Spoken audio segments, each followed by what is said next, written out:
하나님의 말씀은 창세기 11장 27절에서 32절의 말씀입니다. 데라의 후예는 이러하니라. 데라는 아브라함과 나홀과 하란을 낳았고 하란은 롯을 낳았으며 하란은 그 아비 데라보다 먼저 본토 갈대아 우르에서 죽었더라. 아브라함과 나홀이 장가들었으니 아브라함의 아내 이름은 사레며 나홀의 아내 이름은 밀가니 하란이 딸이요 하란은 밀가의 아비며 또 이스가의 아비더라. 사레는 잉태하지 못함으로 자식이 없었더라. 데라가 그 아들 아브람과 하란의 아들 그 손자 롯과 그 자부 아브라함의 아내 사레를 데리고 갈대아 우르에서 떠나 가나안 땅으로 가고자 하더니 하란에 이르러 거기 거하였으며 데라는 205세를 향수하고 하란에서 죽었더라. 아멘. 할렐루야. 서로에게 평강이 복을 기원하는 마음으로 샬롬 인사 나누시기 바랍니다. 샬롬. 샬롬. 오늘도 토요 새벽 기도에 잘 나오셨습니다. 날씨가 많이 풀렸죠? 풀리다 못해 무더운 기온이 되었습니다. 급격한 기온의 변동에 건강 조심하시기를 바랍니다. 오늘은 두 가지 교회 행사가 있어서 하나는 아브라함 선교회가 오늘 이글락을 다녀오는 등정의 계획이 있고, 또 하나는 우리 사랑부가 일일 거리 선교를 갑니다. 우리 사랑부도 일일 거리 선교에 나가서 불우한 노숙자들에게, 홈리스들에게 음식도 전해주고 말씀도 전해주는 일일 거리 선교에 사랑부 학부형 또 교사 사랑부 자녀들이 오늘 참여하게 됩니다. 위에서 기도해 주시기를 바랍니다. 내일이 주일입니다. 내일을 준비하는 오늘 하루가 되시기를 바랍니다. 우리가 새벽 시간에 창세기 말씀을 상고해 나가고 있는데, 창세기에는 모든 시작, 모든 기원에 관한 책이죠.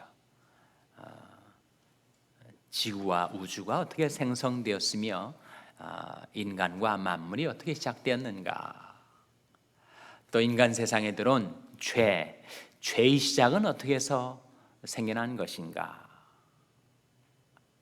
성경의 중요한 한 민족인 이스라엘 민족의 시작은 어떻게 된 것인가, 심판이 있다고 했는데 그 심판의 시작은 어떻게 된 것인가.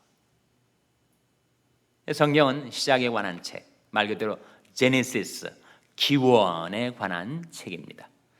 그래서 성경에는 족보 이야기, 창세기는 족보 이야기가 나오는데, 창세기 5장에 한 번 나오고 창세기 10장에 한 번 나오고 그리고 창세기 11장에 또 한 번이 나옵니다. 창세기 5장의 족보는 노아의 홍수 심판 이전의 족보고, 창세기 10장은 홍수 심판 이후의 족보고, 오늘 창세기 11장은 그 노아의 세 아들 중에서 셈의 후손, 셈의 후예의 족보가 나오고 있습니다. 노아의 홍수에 몇 명이 구원의 방주에 들어가서 구원을 받았다고요? 몇 명이? 전부 8명 아닙니까? 노아와 그의 아내, 그리고 노아의 세 아들과 자부, 도합 8명인데 노아에게는 세 아들이 있었습니다. 세 아들이 뭐라고요? 셈과 함과 야벳입니다. 그래서 노아의 홍수 심판 이후로 노아의 세 아들을 통하여 온 인류의 혈통과 족속이 퍼져갔어요. 근데 지금으로 말하면 근동이라고도 하고 니어 이스트, 중동이라고도 하고 미들 이스트라고 하는 바로 이스라엘 땅 주변의 지역을 중심으로 해서 노아의 세 아들이 어떻게 퍼져갔는가. 야벳은 북서쪽 터키를 거쳐 그리스를 넘어서 로마, 그리고 유럽의 모든 나라와 영국, 지금으로 미국까지 야벳 족속이 번창해 왔습니다. 함의 후에 함의 자손들은 어떻게 퍼져갔는가? 중동, 근동 중심으로 볼 때 남쪽으로, 그래서 가나안 7족을 포함해서 애굽과 아프리카 쪽으로 그 자손들이 번성해 갔습니다. 셈족서는 지금 이스라엘 민족을 포함해서 동쪽으로 아시아로 퍼져갔어요. 우리 한민족은 어디에 해당되는가? 노아의 세 아들 중에서는 셈의 후예에 해당된다고 보고 있습니다. 그래서 오늘 본 말씀은 그 셈 족속 중에서 그 욕단하고 벨렉이라는 그 셈의 먼 자손들이 있는데, 그 두 자손들 중에서 벨렉을 통해서 어떻게 그 후예들이 퍼져갔는가, 그 혈통이 이어져 갔는가를 보여주고 있는 족보인데, 그 벨렉의 후예들 가운데 바로 아브라함이 태어나죠. 아브라함. 사실은 창세기 12장부터 시작되는 아브라함과 이스라엘 민족의 형성에 관한 이야기를 해가기 위해서 이 창세기 11장에서 바로 셈의 후예 이야기가 다시 등장을 하는 것입니다. 셈에게는 5 아들이 있었어요. 5 아들의 이름을 다 기억하기도 어려우실 거예요. 근데 그 셈의 아들 5명 중에서 세 번째 아들인 아르박삿이라는, 이름도 좀 특이하기도 하지만 아르박삿이라는 셈의 아들이 있었는데, 그 아르박삿에서 셀라가 나오고, 셀라에서 벨렉이 나오고, 벨렉의 쭉 후손들 가운데 바로 아브라함이 등장을 하는 거예요. 근데 창세기 11장의 족보를 보면 한 가지 뚜렷하게 관찰되는 것이 있는데, 창세기 5장에서 나온 족보에 보면 사람들이 수명이 한 몇 년쯤 살았습니까? 보통 800년, 900년을 살았어요. 제일 오래 장수하는 사람은 누구라고요? 무두셀라. 그는 969세를 살았으니까 정말 1000년을 살다니, 그렇게 장수들을 했습니다. 그런데 이 창세기 11장에 이르러서 셈의 후예들이 보면은 셈 자신은 600세를 살았어요. 그런데 그 자손들이 이제 그 혈통이 이어져 내려갈수록 점점 인간의 수명이 줄어듭니다. 900세, 800세였는데 이제 창세기 11장에 이르러서는 인간의 수명이 600대, 500대, 400대, 200대, 100대로 이렇게 내려가고 있어요. 그러다가 이제 데라 가정 이야기가 오늘 본 말씀에 나오는 겁니다. 데라의 이야기가 시작되면서 세 아들에 대한 언급이 나옵니다. 27절 말씀이죠. 창세기 11장 27절 같이 읽겠습니다. 시작. 데라의 후예는 이러하니라. 데라는 아브라함과 나홀과 하란을 낳았고 하란은 롯을 낳았으며. 우리는 아브라함과 롯의 이야기를 더 잘 알고 있습니다. 그런데 아브라함의 아버지가 바로 데라였다. 데라에게는 아브라함뿐만 아니라 나홀과 하란이 있었고, 그 하란에게서 나온 아들이 바로 롯이니, 아브라함과 롯의 관계는 뭐가 되는 거예요? 삼촌과 조카의 관계가 되는 거죠.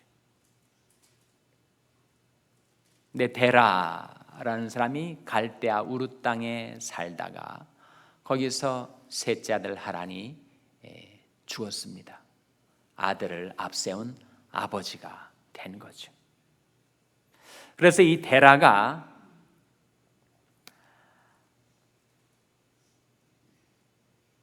아브라함과 나홀을 데리고 그 갈대아 우르 땅을 떠나서 하란으로 옮겨갑니다. 여기에 사람 이름 하란도 나오고 지명 하란도 나와서 이게 어떻게 되는가 헷갈릴 수가 있지만, 그러나 이 28절에 나온 하란은 사람 이름 데라의 아들 하란이고, 32절에 나온 하란은 지명 하란입니다. 그래서 구별하시면 본문이 이해가 쉬워질 거예요. 그래서 28절에 보시면 하란은 그 아비 데라보다 먼저 본토 갈대아 우리에서 죽었더라. 그리고 남은 두 아들 아브라함과 나홀이 장가를 들었어요. 29절에 나온 말씀이죠. 같이 읽겠습니다. 시작. 아브라함과 나홀이 장가 들었으니 아브라함의 아내 이름은 사레며 나홀의 아내 이름은 밀가니 하란의 딸이요 하란은 밀가의 아비며 또 이스가의 아비더라. 아브라함과 나홀이 장가를 들었는데 아브라함의 아내 이름이 뭐라고요? 사레. 나중에 사라로 이름이 바뀌죠. 그리고 나홀이 아내 이름은 밀가인데 밀가가 누구냐면 하란의 딸이래요. 그러면 나홀과 밀가의 관계는 원래 무슨 관계였습니까? 역시 삼촌과 조카의 관계 아니에요? 어떻게 조카딸하고 결혼하나? 근친상간 아닌가? 고대 워낙 인구가 많지 않다 보니까 가까운 가족들 사촌하고도 결혼하고 조카딸하고도 결혼하고 그런 일들이 있었던 겁니다. 그래서 이 데라가 낳은 아들들 중에 바로 하란의 딸인 이 밀가하고 아들 나홀하고 원래는 삼촌과 조카 딸이 관계였으나 결혼을 해요. 그래서 나홀의 아내 이름은 밀가니 하란의 딸이요 하란은 밀가의 아비며 또 이스가의 아비더라. 사레는 잉태하지 못함으로 자식이 없었습니다. 그런데 31절에 보시면 31절 같이 읽겠습니다. 시작. 데라가 그 아들 아브라함과 하란의 아들 그 손자 롯과 그 자부 아브라함이 아내 사레를 데리고 갈대아 우르에서 떠나 가나안 땅으로 가고자 하더니 하란에 이르러 거기 거하였으며 데라가 아브라함과 손자 롯과 그 자부 사레를 데리고 갈대아 우르에서 떠나 가나안 땅으로 가고자 하더니 하란에 이르러 거기 거하였는데 데라 곧 아브라함의 아버지는 205세를 향수하고 하란에서 죽었습니다. 그 후에 어떻게 됐는가? 그 이후의 이야기가 창세기 12장에서부터 펼쳐집니다. 왜 이 복잡다단한 족보 이야기가 이렇게 성경에 창세기에 많이 나오는 거예요? 창세기가 시작에 관한 책이다 보니까 이스라엘 민족의 시작을 보여주기 위해서 아브라함이라는 인물에 초점을 맞추어 족보 이야기를 우리에게 보여주고 있는 거예요. 그리고 아브라함과 이스라엘은 왜 그렇게 성경 전체의 이야기를 통해서 중요하게 되는 것입니까? 거기에서 누가 나오기 때문에 바로 예수 그리스도가 탄생하시기 때문에. 마태복음 1장 1절 신약 성경 1장 1절에 아브라함과 다윗의 자손 예수 그리스도의 세계라. 세계란 말은 genealogy, 족보를 말합니다. 그러니까 바로 아브라함 이야기가 이 성경 창세기에서 이렇게 스팟라이트를 받는 이유는 이스라엘 민족의 형성과 장차 이스라엘 통해서 탄생하실 구세주 이야기를 하기 위해서입니다. 성경은 하나님의 구원 계획을 증거하고 있는 책이죠. 하나님이 구원 이야기가 어떻게 시작되고 어떻게 펼쳐지는가를 보여주는 책입니다. 그래서 우리가 아브라함의 이야기를 이제 다음 시간부터 좀 더 생각하게 될 텐데 여기 한 가문, 한 인생의 이야기가 지금 시작되고 있어요. 제가 어느 가정의 병원에 신방을 갔다가 가정 이야기를 들었는데 연세가 물론 많이 드신 분이십니다. 남편이. 이분은 4개의 국적을 지금까지 가지고 살아오셨대요. 어떻게 한 사람이 4개의 국적을 가지셨을까 들어봤더니 일제치하에서 출생하셨기 때문에 태어나면서 일본인 국적을 가지셨다는 거예요. 그러다 해방이 되고 북한 땅에 사셨으니까 북한 국적을 취득을 하셨다는 겁니다. 그러다가 이제 이남하셔가지고 한국 국적을 취득하셨고, 그 다음에 이제 어디로 오셨겠어요? 미국으로 오셔가지고 또 미국 국적을 취득하셨으니 실제로 한 사람이 짧은 인생에 4개의 국적을 취득하신 것이죠. 그분에게는 국적 하나가 또 하나 있었습니다. 어느 국적에? 천국 시민권을 또 가지셨으니 5개의 국적을, 보통 사람 같으면 놀란다고 해요. 어떻게 4개의 국적을 그렇게 가질 수가 있었는가. 아마 여기 계신 분들 가운데서도 일제 지하에서 출생하시고 북한에서 사시던 분들은 정말 4개, 5개 국적을 소유하고 계신 분들이라고 생각을 합니다. 인생이 펼쳐질 때 과연 인생의 의미가 있는가? 한 사람이 라이프 스토리를 들을 때 거기에 정말 미닝이 있는 것인가? 2가지 인생관이 있다는 거예요. 세계관. 하나는 인생에는 의미가 없다. 이거 허무주의죠. 허무주의. 셰익스피어가 그런 말을 했다고 해요. 인생이 무엇인가? A tale told by an idiot. 백치에 의해서, 백치천치라는 말 하잖아요.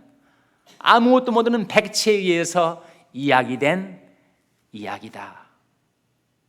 정말 인생은 무의미하고 허무하고 공허하고 뒤죽박죽, 그야말로 인생 유전, 돌고 돌고 돌다가 내가 여기까지 온 인생은 허무한 것이다 하는 인생관이 하나가 있고, 또 하나는 결정론, 숙명론이라는 것이 있어서 내 의지와는 상관없이 나는 어쩔 수 없이 그런 운명, 그런 팔자소관으로 살 수밖에 없는 그런 결정론, 숙명론에 빠져버린 인생관도 있습니다. 근데 성경의 인생관은, 인생의 이야기가 펼쳐지는 것은 무의미에 의해서도 아니고 숙명에 의해서도, 운명에 의해서도 아니고 무엇에 의해서라는 겁니까? 바로 섭리에 의해서다. 섭리. 우리 삶이 정말 만주 봉천에서 태어나신 분도 있고, 평양에서 태어나신 분도 있고, 전라도에서 태어나신 분도 있고, 우리 출생제가 다르지만 우리 60년, 70년, 80년 되는 인생 가운데 내 인생이 돌고 돌아 여기 미국까지 와서 미국 땅에서도 이 남가주에 살게 된 것, 이게 정말 무의미한 허무의 결과인가, 아니면 운명의 결과인가 라는 우리들의 질문, 우리들의 추구에 대한 성경의 답변은 그렇지 않고 그것은 섭리였다, providence였다. providence란 말 자체가 미리 보다라는 뜻을 포함하고 있습니다. 하나님께서 미리 보시고 내 인생을 위하여 추선하시고 마련하신 것이다. 섭리의 섭자를 한자로 풀이하면 끌어당길 섭자, 붙들 섭자. 하나님이 그 표심팔 강한 손으로 나의 보잘것없는 비천한 인생을 귀중히 여겨주시고 붙들어 주시고 이제까지 인도해 주셨다. 그것이 성경의 인생관입니다. 시편 139편 오늘 아침 예배가 시작되면서 제가 낭독한 말씀 가운데, 주께서 나의 전우를 들으시며 내게 안수하셨나이다. 내가 주의 신을 떠나 어디로 가며 주의 앞에서 어디로 피하리까? 내가 하늘에 올라갈지라도 거기 계시며 음부에 내 자리를 펼지라도 거기 계시니이다. 내가 새벽 날개를 치며 바다 끝에 가서 거할지라도 곧 거기서도 주의 손이 나를 인도하시며 주의 오른손이 나를 붙드시리이다. 그게 섭리라는 거예요. 하나님이 손으로 붙들어 인도하신다.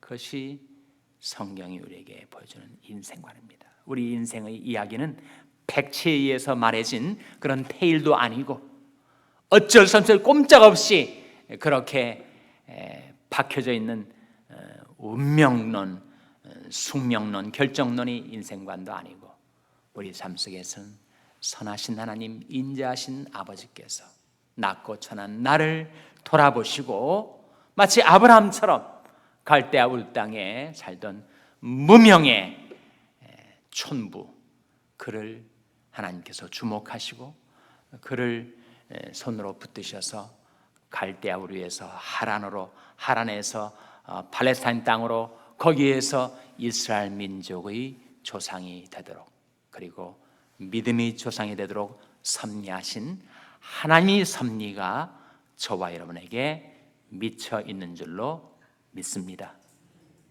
내가 항상 주와 함께하니 주께서 나의 오른손을 붙드셨나이다. 주의 교훈으로 나를 인도하시고 후에는 영광으로 나를 영접하시리니 하늘에선 주의 누가 내게 있으리요 땅에선 주밖에 나의 사모할 자 없나이다. 이 하나님은 영영이 우리 하나님이시니 우리를 죽을 때까지 인도하시리로다. 그 하나님의 섭리와 인도가 여러분에게 임하여 죽을 때까지 우리의 삶을 인도해 주시기를 주님의 이름으로 축원합니다.